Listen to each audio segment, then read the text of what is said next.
In February of 2003, Anil Chohan had it all: a happy marriage with his wife Nancy and 2 beautiful young sons, Davinder and Javinder. But that was all about to change in the most dramatic way imaginable. This innocent, young, happy family simply vanished. As a nationwide manhunt ensued to find the Chohans, a ruthless criminal with a stone-cold heart was executing an elaborate plot with the sole intention of getting rich, whatever the cost. Anil Chohan was a successful businessman based at Heathrow. He owned a fruit importation company called CIBA Freight. He was very well liked by his employees and was always considered kind, fair, and very hands-on with the business he owned. Despite his commitment and success with CIBA Freight, it was widely understood that Anil was very much a family man and lived for his wife and 2 children. He was described as being a very relaxed and easygoing boss. He had very successfully created a happy dynamic amongst his staff that described working at CIBA Freight as being like one big, happy family. However, owning a freight company had seemingly made Anil a target. Despite operating a successful business and having a beautiful young family, things hadn't always been so rosy for Anil Chohan. He had previously spent time in prison as a result of tax evasion. After completing his time behind bars, Anil took great pride in the work he'd put in to rebuild his life. Understanding the challenges that go along with reintegration following incarceration, Mr. Chohan was sympathetic to people who had previously fallen foul of the law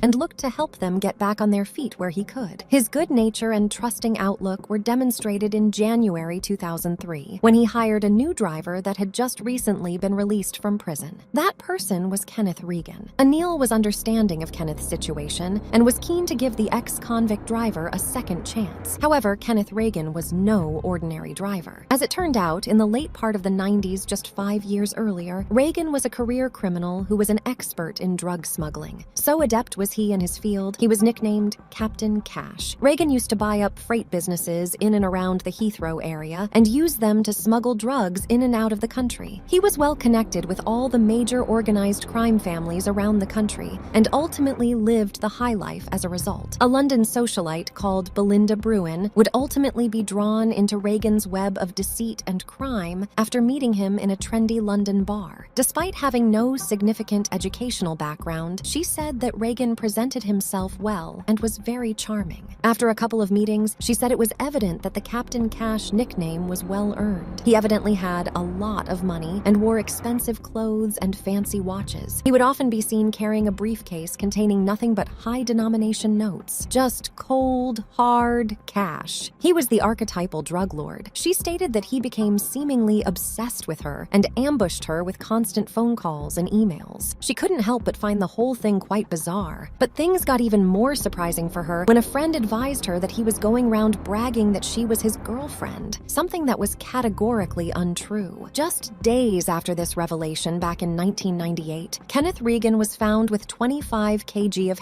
and subsequently arrested. Staring down the barrel of 18 years in prison, Regan decided to help himself. He became a snitch, an informant. His testimony was instrumental in taking down 12 major criminals that were previously known to the police. At the same time, having his own sentence reduced as a result of his cooperation. Fast forward to 4 years later, and the former drug lord was living a very different life. Having had all his assets stripped, he had no money and no friends. Gone was the briefcase full of cash and the expensive Rolex. He was living in a 1-bedroom bungalow with his elderly father and very much evaluating his next move. It didn't appear that his time behind bars had rehabilitated him at all. Instead, he wanted to regain what he had before and was looking to get back into smuggling. Enter Anil Chohan. Neil's local freight business and tolerance of ex-convicts provided the perfect opportunity for Regan. Regan began plotting his big move and came up with a sensational plan to steal Anil Chohan's company. If the plan worked, then it would be so expertly executed that nobody would even know it had happened. The key was to lure Chohan into a trap, and so it began. Not long after Regan began working at CIBA, he advised his new employer that he knew some investors that wanted to purchase the company. The bait for the trap was in the form of a substantial cash offering of £3 million.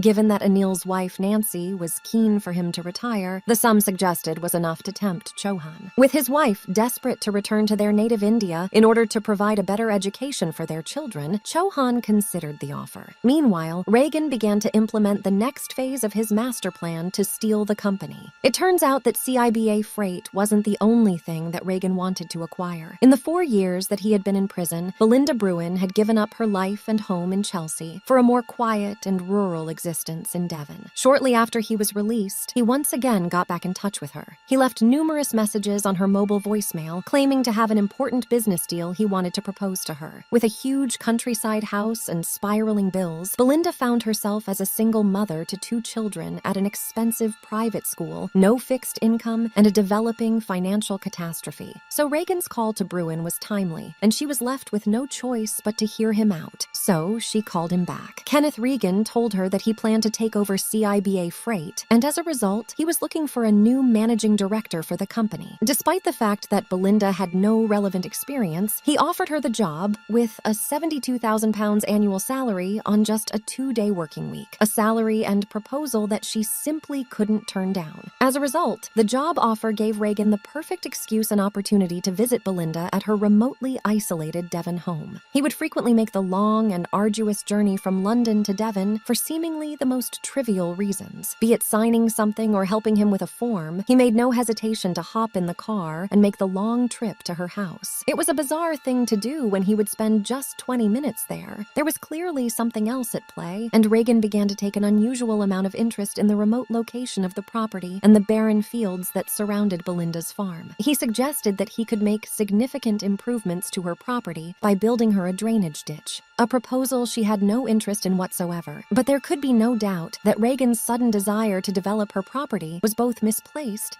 and outright bizarre. Meanwhile, Anil Chohan had been considering the proposal that had been brought to him by Regan, and in mid-February of 2003, he agreed to meet the investors that were allegedly looking to buy the firm. On the Thursday before Valentine's Day, Anil Chohan told his employees he was off to a meeting with investors at Stonehenge, and he was going to be negotiating a deal to sell the company. He advised that he would keep them all updated on what was happening, but that was the last time his colleagues would ever see their boss. On the following Monday morning, staff at CIBA Freight arrived at work to be greeted by a surprising revelation. As the workers were invited to gather for an announcement, Ken Regan introduced Belinda as the new owner of the company and their new boss. Despite the understanding of the staff that Anil Chohan was in the process of negotiations to sell the business, there was resounding confusion and concern at the new announcement. With staff concerned about their positions and their jobs, they couldn't help but wonder where Mr. Chohan was. The boss who had developed a family culture at the company suddenly was nowhere to be seen at the most significant moment. Regan then produced a letter that explained that Chohan had sold the company and was retiring abroad with his wife due to ill health. As Regan concluded reading the letter, he then showed the signature of Anil Chohan. Belinda was given a desk and computer and was asked by Regan to begin examining the books of the company. On her second day on the job, Belinda wasn't feeling well and subsequently didn't turn in for work at CIBA as Regan expected. Instead, she drove home back to Devon. Upon arriving back at her farmhouse, she was shocked to see an old, beaten-up Jaguar parked up at her house. There was also a digger in the field of her property, along with 2 suspicious-looking men. The 2 shifty men were William Hornsey and Peter Reese. Both men were known friends of Ken Regan. Unsurprisingly, Belinda went suitably berserk in the presence of 2 random strangers on her property and the digger on her farm that was in the process of carving up her land. The 2 henchmen of Regan calmly informed Belinda they were building a drainage ditch, and lo and behold, all the way along the side of the hedge in the field was this huge, deep ditch. Belinda was stunned. Not long after, Ken Regan arrived at the property looking to clear up the situation. She emphatically pointed out that she certainly hadn't indicated that it was something that she wanted, and above all else, you categorically, in no world whatsoever, just start digging up somebody's property without asking them or consulting them. His defense was that he was doing her a favor and thought she would be pleased. He was very, very wrong. However, Kenneth Regan was on the brink of reestablishing his lavish lifestyle and millionaire status. The previous owner of CIBA Freight was nowhere to be seen, and Regan had the reins. He had control of the bonded warehouse at CIBA and saw it as the perfect front for his drug smuggling aspirations. Regan had long since been obsessed with Belinda Brewin, and now she was on his payroll. It looked as though his master plan was all falling into place and his dreams were coming true. However, the secret behind everything was about to be revealed, and everything was going to come crumbling down in devastating fashion. Nancy Chohan's brother Onkar Verma lived in New Zealand and would speak to his mother and sister on the phone every day. But on February 15th, that suddenly stopped. Although neighbors and colleagues of Anil Chohan believed the family had moved to India, Onkar had not been able to reach his family for 7 days and knew something wasn't right. He flew to England to investigate himself, and when he got to his sister's house, he was shocked. The kids' toys were all over the floor having been played with. There was food in the fridge and baby bottles made up. All the family's belongings were exactly as you'd expect in a lived house. It was clear to Onkar that the family, including his mother, had been removed from the property against their will. He convinced the Metropolitan Police to open a full investigation.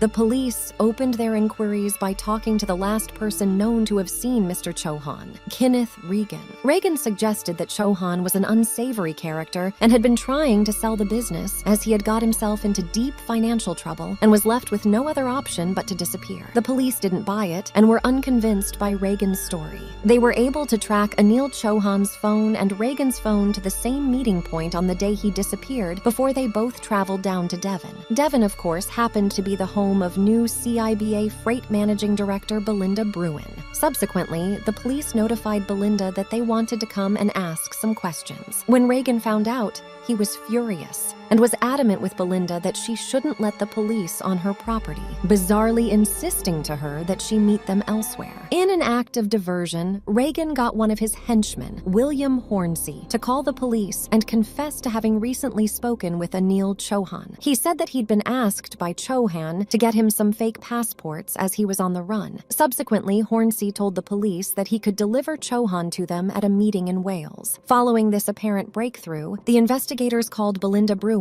and advised that they would no longer be coming to the property for questioning. However, when Chohan inevitably didn't turn up for the proposed meeting in Wales, the police believed they'd been sent on a wild goose chase and picked up their original line of questioning with Belinda Brewin. Upon hearing that the police were going to speak to her again, Regan told her something that she felt was very odd. He said that if the police inquired about what Regan had been doing on her land, just to tell them that he had been helping with her water system. She thought this was very suspicious. Despite Regan's warning, when Belinda spoke to the police, she told them what Regan had said prior to coming to be questioned. As she confirmed to the police that he'd actually been on her land digging a drainage ditch, the pieces began to fall into place for the investigation, or so they thought. As the authorities descended on Belinda's farmland, they began a 5-day forensic excavation in which they were adamant they'd discover the gruesome remains of the Chohan family. However, that wasn't the case, and they were stumped. But a number of weeks later, a shocking discovery in Bournemouth changed everything. Anil Chohan's body was found floating in the sea at Bournemouth Bay. He'd suffered a blow to the head and had tape around his mouth. With this discovery, attention turned to the whereabouts of the rest of Anil's family, and work at the dig site on Belinda's farm continued. Forensic evidence found at the site confirmed that the drainage ditch had been used as a grave, and Anil's body had been there before being exhumed and dumped in the sea.